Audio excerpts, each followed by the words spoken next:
14 మంది ప్రధాన మంత్రులు 1947 నుంచి 2014 వరకు 67 ఏళ్లలో వాళ్ళు చేసిన అప్పు 55 లక్షల కోట్లు మాత్రమే.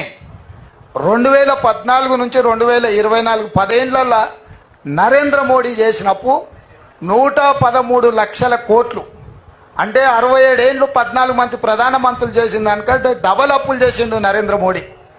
ఇవాళ ఈ దేశము 1,168 లక్షల కోట్ల రూపాయల అప్పులో ఉంది. చంద్రశేఖరరావు 7 లక్షల కోట్ల అప్పు చేస్తే ఈరోజు భారతదేశం 168 లక్షల కోట్ల రూపాయల అప్పులో ఉంది. అందులో 113 లక్షల కోట్లు నరేంద్ర మోడీ గారే చేసిండ్రు. ఈ డబ్బు ఎక్కడికి పోయిందని లెక్కలు అడిగితే అది చెప్పడు.